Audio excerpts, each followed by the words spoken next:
မိတ်ဆွေတို့စိတ်ကူးကြည့်ပါအင်အားကြီးငလင်တစ်ခုတိုင်းကြီးတစ်ခု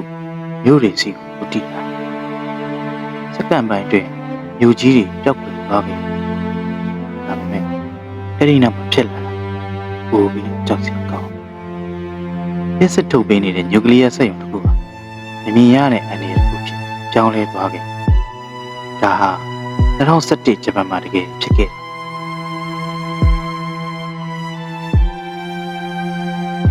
2017မတ်လ17ရက်နေ့ပြင်းအား9.3 ရှိအလင်းနဲ့အတူဆူနာမီလှိုင်းကြီးတွေဂျပန်ကိုတိုက်ခဲ့လူပေါင်း2000နီးပါးသက်ဆုံးရှုံးခဲ့ဒါပေမဲ့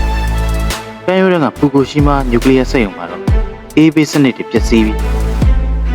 တပ်ပေါင်းပုံတွေရေပြောကျတဲ့တောင်ဖြစ်စတဲ့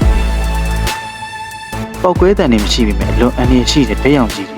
တွေလေထဲနဲ့ပင်လေထဲပြန့်နေသွားတယ်ဓာတ်ရောင်ကြီးတွေကမမြင်နိုင်အနက်မခံနိုင်ပေမဲ့လူကျမ်းမာရေးကိုပြင်းထန်စွာထိခိုက်စေနေတယ်။ဒါကြောင့်လူပေါင်း3သိန်းကျော်သူတို့ရဲ့အိမ်တွေကိုစွန့်ခွာဘေးလွတ်ရာရေးပေါ်ရွှေ့ပြောင်းခဲ့ဒီဖြစ်ရကြောင့်ဂျပန်ရဲ့စီးပွားရေးတွေမှာကမ္ဘာထောက်ပံ့ရေးဝန်ဆက်ပါထိခိုက်ခဲ့15နှစ်နီးပါးကြာခဲ့ပြီအခုထိတန်ရှင်းလုပ်နေရတော့ဖြစ်ပြီးနောက်ထပ်နှစ်40ထိကြာနိုင်ပါသေးတယ်ဖူကူရှီမာကကျွန်တော်တို့ကိုသင်ခန်းစာပေးခဲ့တာအမှန်တကယ်အနေရပောက်ကွဲမှုတွေမဟုတ်အဲ့ဒီနောက်မှာကြံရင်းခဲ့တယ်မမြင်ရတဲ့အကျိုးဆက်တွေဖြစ်ပါတယ် Knowledge မြန်မာ channel လေးကိုလည်း like and subscribe လုပ်ပေးခဲ့ကြပါဦးအားလုံးပဲဘေးကင်းကြပါစေ